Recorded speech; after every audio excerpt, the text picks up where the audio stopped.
So our next speaker is someone else I forgot to invite last year. So thank you for forgiving me for not knowing that that's typically what happens here in Albion. And some of you came to hear Michael speak, and he wasn't here. And so some of you were disappointed, so I apologize. But a year later, I've got it right.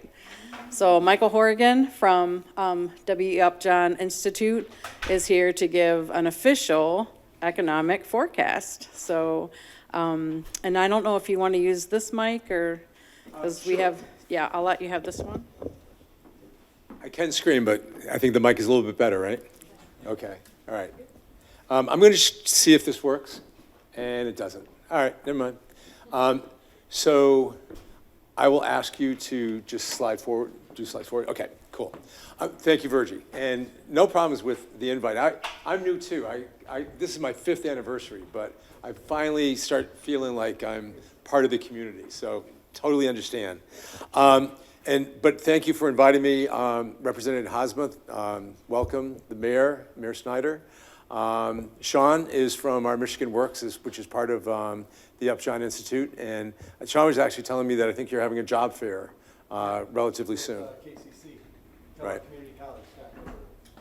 So next slide. So I'm supposed to speak for about 30 minutes. So I just want you to be prepared for that. When you, after 15 minutes, you say, when is this guy going to stop talking? It'll be 15 minutes more. Okay. So I want to tell you about the U.S. economy and the local economy. That's kind of part of my objective. And I want to tell some stories. I want to talk to you about what I think is going on. It's my interpretation. It's not official. It's just, I look at the data all the time. And in particular, some good news on GDP and inflation. And believe it or not, it's some good news on inflation. But I want to tell a story about if the inflation news is so good, then why are people so mad? So I want to talk about that. The labor market news is really good, both nationally and locally. And I brought in some local data from all of our regional counties, okay? Everyone talks about shortages. It's probably been a conversation piece for the last couple of years. What I want to say is that it's still a relevant conversation, but it's not quite as relevant as it was a year ago. Things are changing a bit, and I want to tell you why and where, okay? This is really important. We're in an expansion. You know, believe it or not, the economy has been growing, and I'll show you that, has been growing for quite a while. But there are significant groups of people who have been left behind. And that has a huge impact, a very important impact on the policies. Whether we're talking about downtown development, whether you're talking about job fairs, who is being left behind and why, and what kinds of barriers do they face? And I want to talk about that. And then finally, this is sort of the, I don't know what I'd call it. It's not bad news, but it's kind of a wake-up call in terms of what's going to happen in the next 10 years in terms of population and in terms of employment. Okay, next slide. All right, so there'll be a lot of numbers, and I'll try to make sense of them. This is called GDP, Gross Domestic Product, the value of all goods, final goods and services produced in a quarter. And it's goods and services. What they do is kind of like your bank loan rate, you annualize it. So it may have grown a certain amount in the last quarter, but we say, what's the annual rate of growth? It's kind of like your 10% mortgage or hopefully your 2% mortgage, right? And so you can see that in the pandemic, we went down 2.2. It was a negative. We have come back and we are really at pre-pandemic growth rates. So on a big national scale, things are pretty good. Next slide. Inflation. So this is the official data. This is where I'm going to tell you things are good. And then I'll get back to why people are upset. We peaked at 8.9, which means that if you take a basket of goods and you price them, and then you take a basket of goods the next month and the next month, and you reprice them, what is the rate of change of prices of those goods and services? That's the essential idea. And what we have is a 12-month percent change. So in whatever month that is, June of 22, it was 8.9% on a 12-month basis. It has come down to 3.1% in the most recent data. That's good. All right, next slide.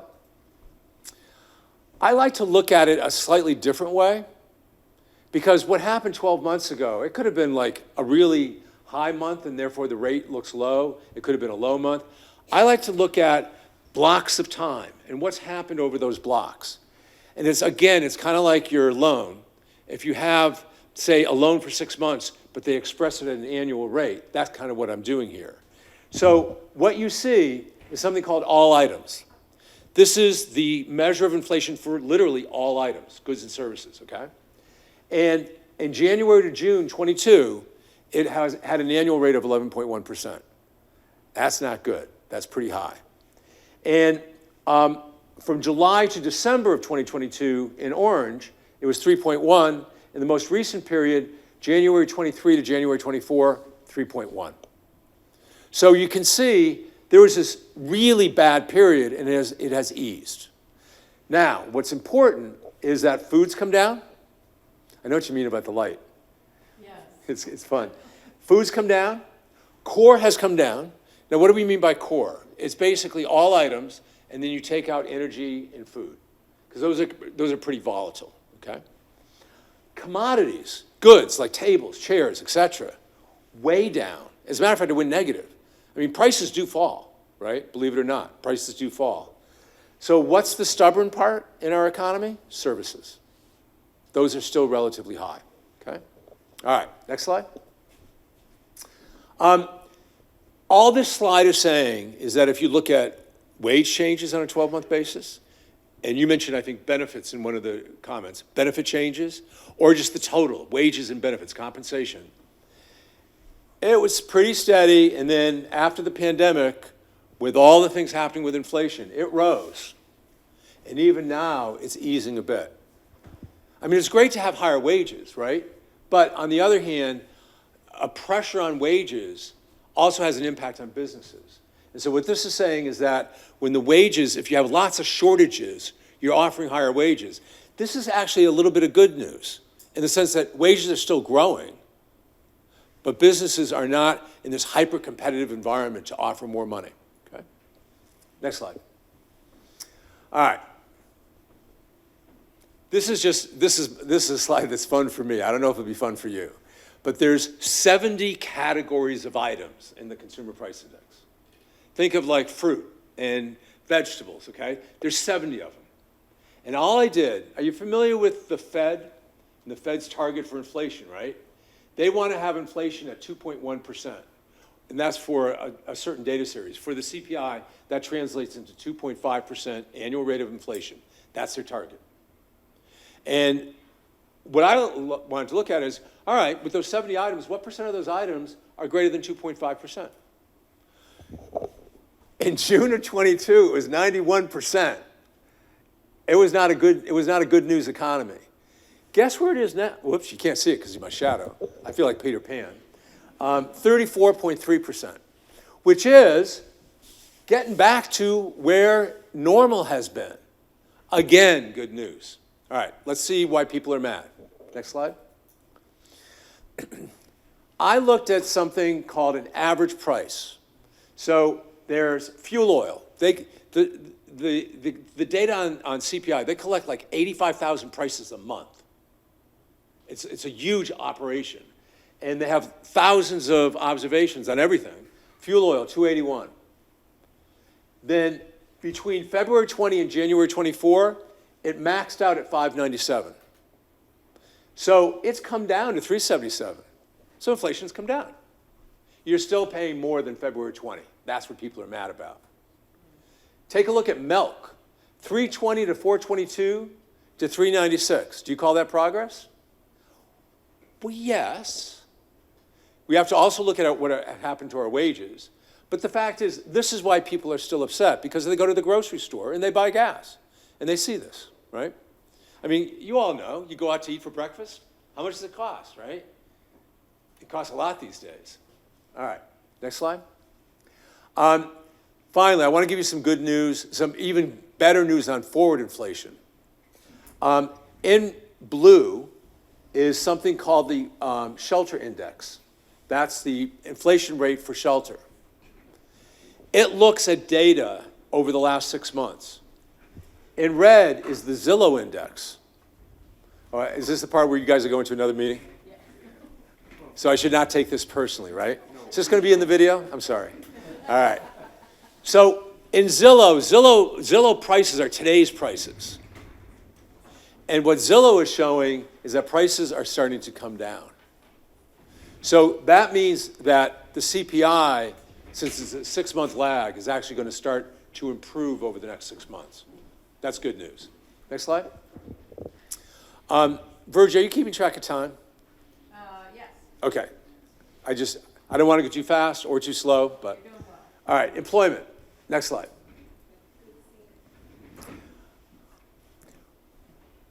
Our economy lost over 22 million jobs in 2 months. It's the pandemic. I mean, it was a singular event in our economy. And all I'm doing here is saying, all right, let the December level in 2007, let the December level of employment equal 100. And now let's just track it relative to 100. And so, because I can't put 22 million on a chart, you know, it would go through the ceiling and all the way down, right? So I do it based on 100. It comes down 22 million, and look at where it is. It's above the pandemic high. February 20 was a peak, and then the bottom fell out. And now we're above it. We're above it by over 353,000 jobs. Next slide.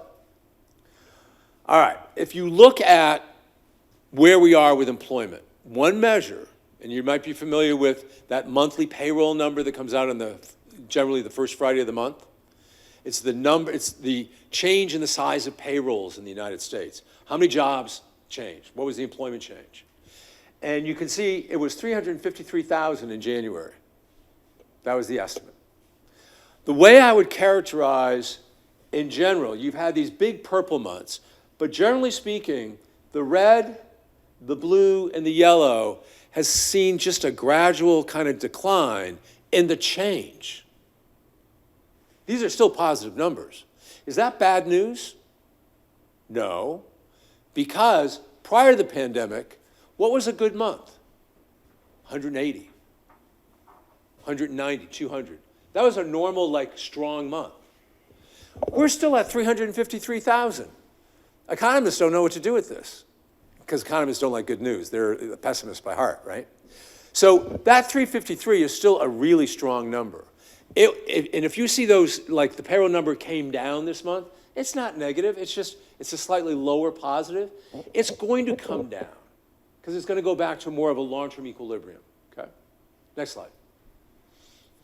All right, I'm going to show this for the area, for our area. So I want to introduce the concepts. EPOP ratio, employment population, exactly how it sounds.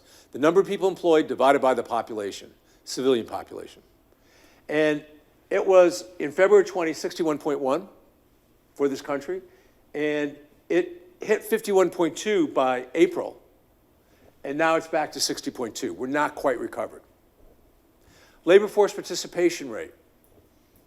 That's the number of people who are in the labor force. Either you're working or you're looking for work, you're unemployed, and you divide that by the population. And that hit 63.3, and it's at 62.5. Again, not quite recovered. Next slide. So, where are we locally? So what I have are the 4 counties that Michigan Works Southwest, which is part of what we govern here, that Sean works for. But I put in Jackson because it's relevant, I think, to this area as well. And you can see that employment levels have recovered their February 2020 level in Branch, Jackson, and St. Joe counties. But the other way to look at this is they're pretty darn close everywhere. We have the dip and then come back up. Okay, next slide. EPOP ratio. They all fell below 50%. Huge decline during the depths of the pandemic. But they've recovered in Branch, Jackson, and St. Joe counties.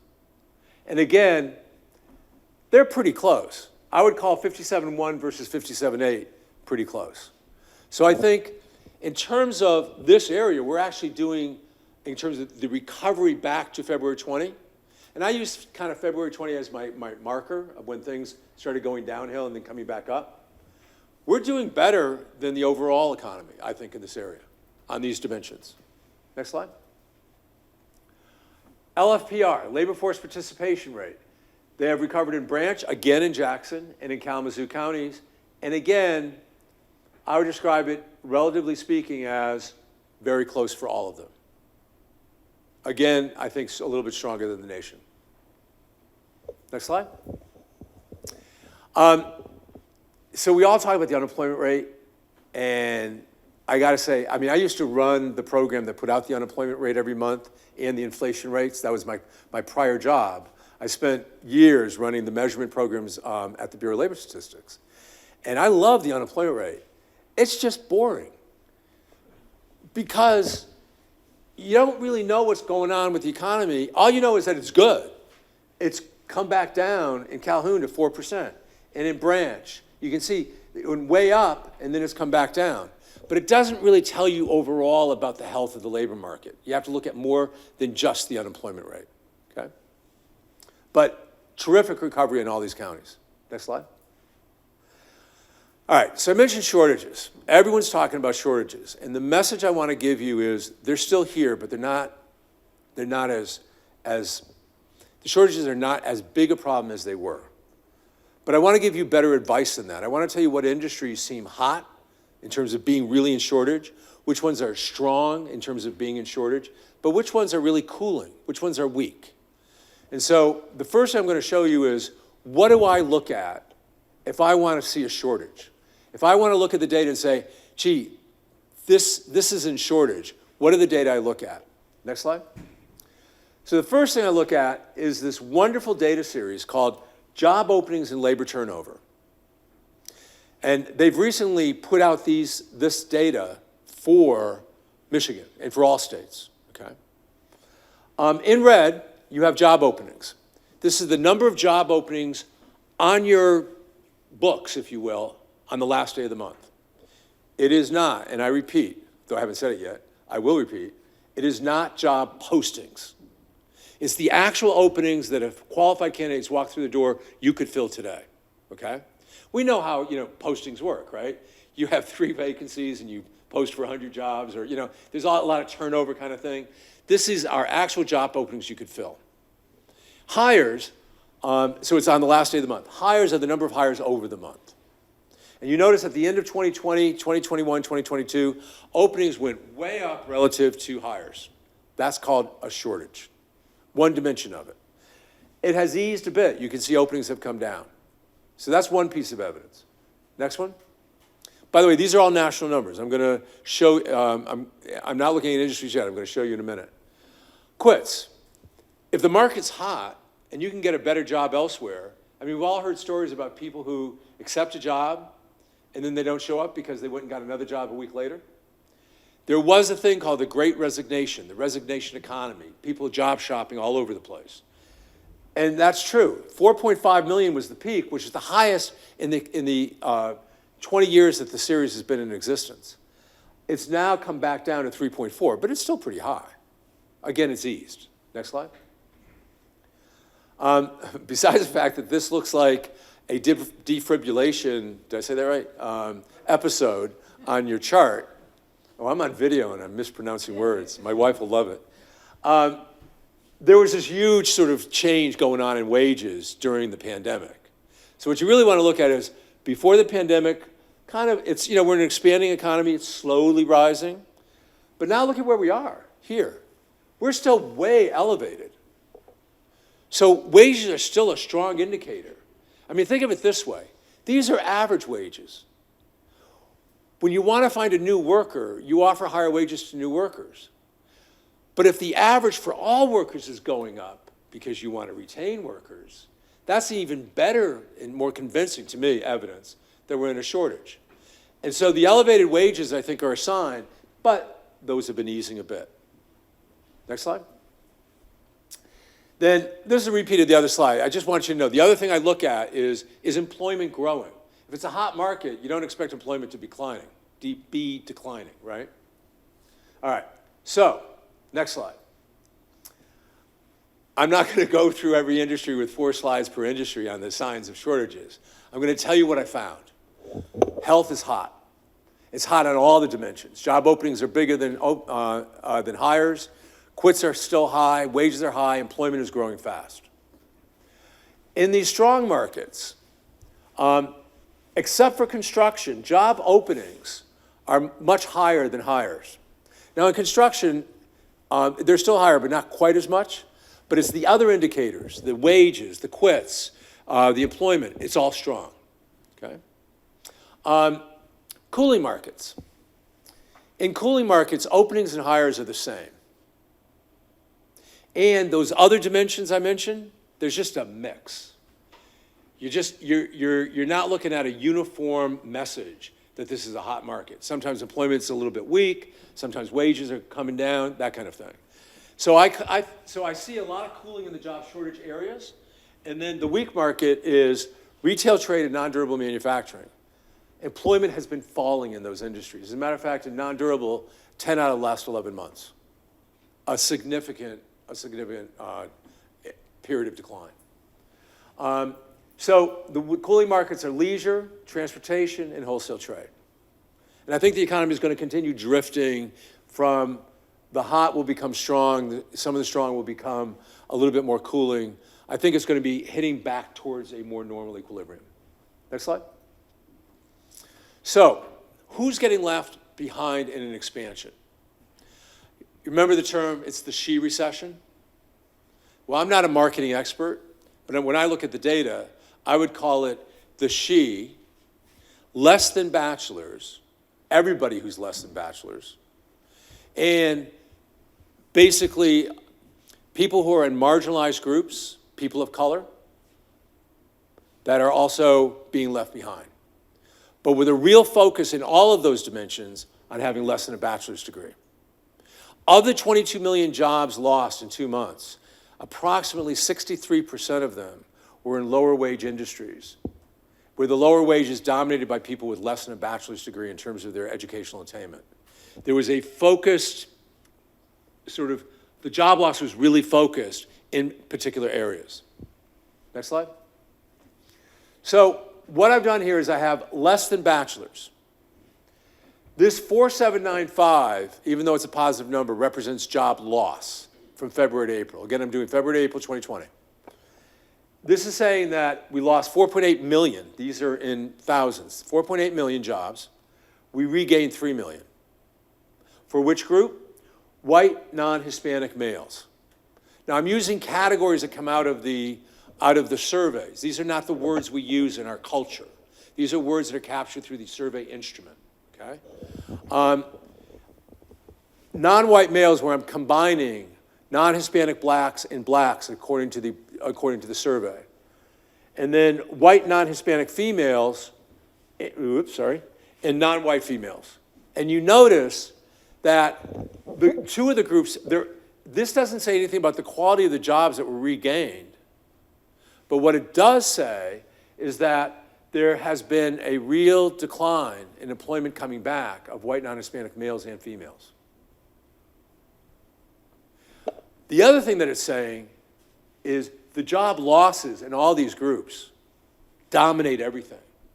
You don't see these, sorry, I should have had a slide on it, but you don't see these kind of job losses in those with the VA or above. The job loss was focused on all these groups with less than a BA. All right, next slide. All I did here is I said, all right, let's take a look at these two groups, the white non-Hispanic males and females. Let's look at their labor force.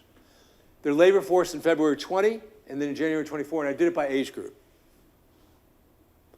And because I was kind of interested in that whole thing of the retirement economy, are all the older people disappearing? Well, it turns out their employment actually increased from February 20 to January 24. But overall, every age group was negative, and so the potential labor force lost was almost 3.5 million of those two groups in terms of withdrawals from the labor force.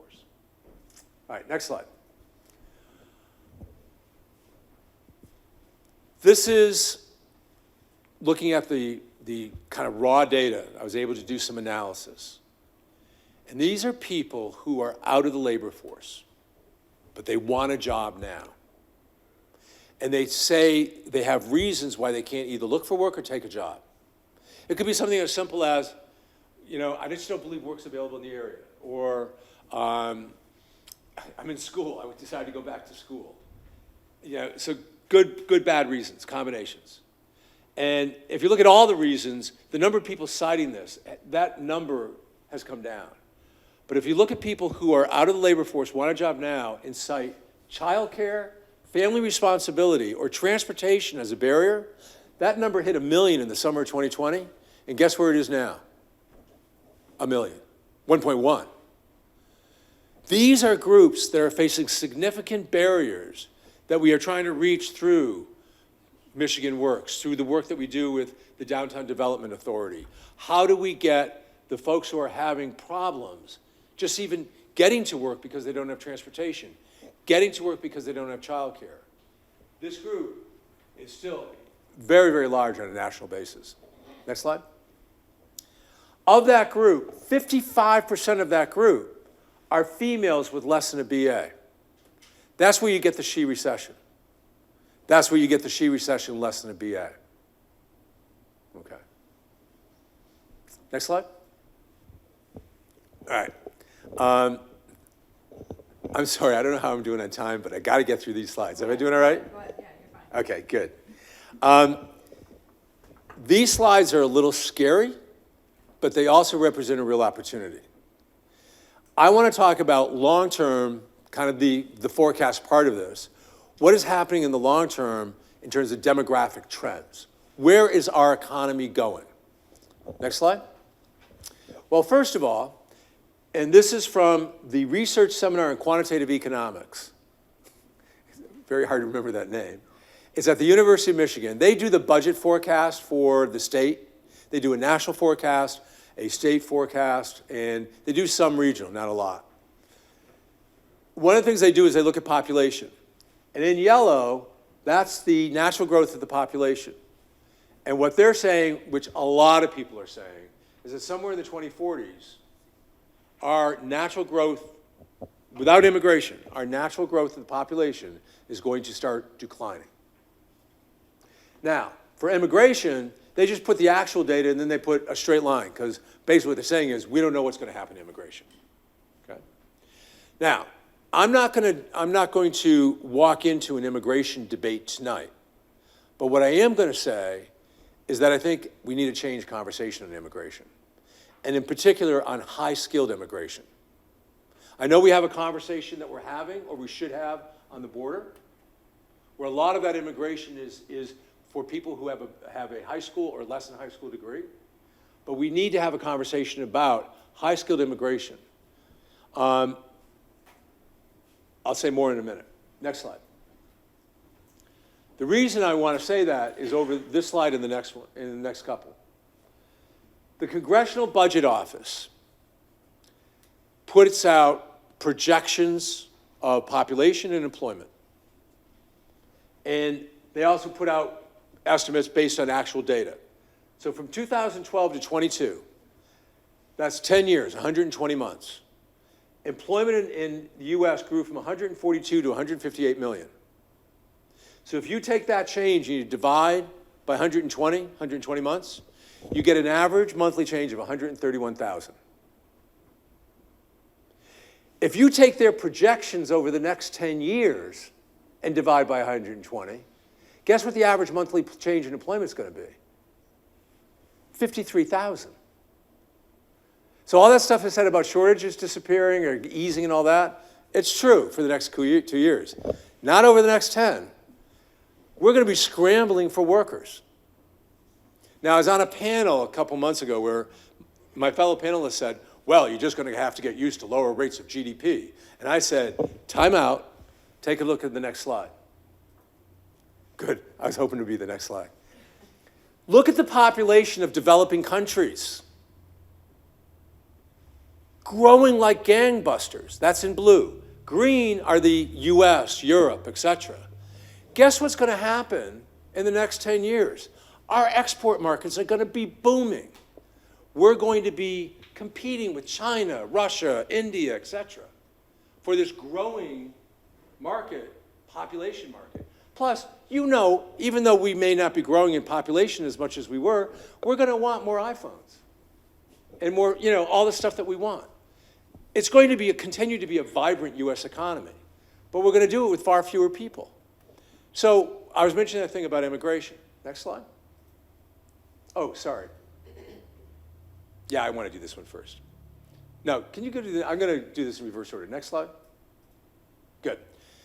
These are H-1B visas. And the whole point here is that there's been a couple years where the cap has been increased. But look at the number. It's like 70,000 a year, H-1B visas. It's a trickle. You know how many days it takes to snap up those visas? And most of them are snapped up by like Amazon and other IT ventures. 2 days. They're gone. If you lose your job in the United States as an H-1B visa holder, how many months do you have to find a new job? Or you're out? Almost. 6. It's very close. 6 months. I've been bringing people in from Poland. Okay. Guess what Canada just did? They changed their rule. You have 4 years to find a new job. Where do you think the H-1B visa holders from Michigan are going? Across the bridge to Windsor.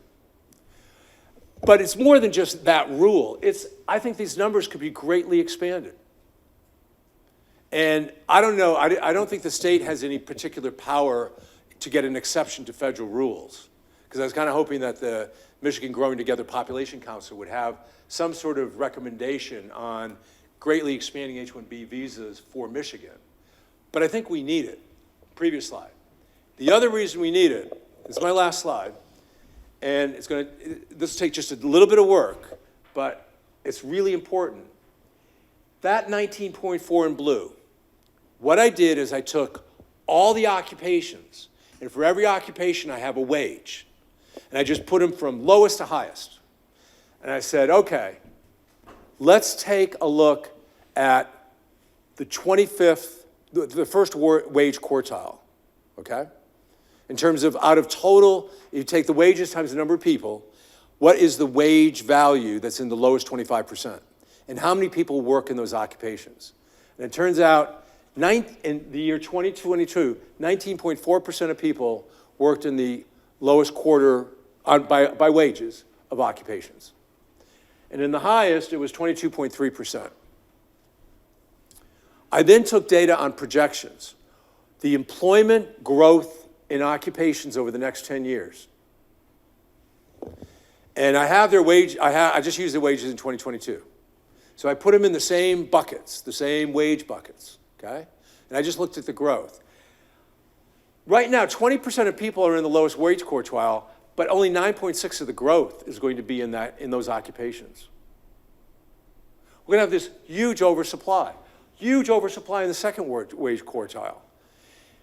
If skills are correlated with wages, you pay more for better skills. What this is saying is that the demand, that 59.6, is going to be growing like crazy for more skilled workers, whereas the current supply has to really catch up. And what we're going to need is a lot more skill development. And that skill development will either come through workforce training programs that private industry provides, that we have from the Going Pro Talent Fund through Michigan, that we have from Michigan Works, that we have from just economic development agencies in Albion, in Southwest Michigan First, Connexus, Cornerstone. But we're going to need more skilled workers. And that's where I would contend that we're also going to need to have immigration of more skilled workers because we just can't keep up with the numbers. And that is my last slide. Thank you.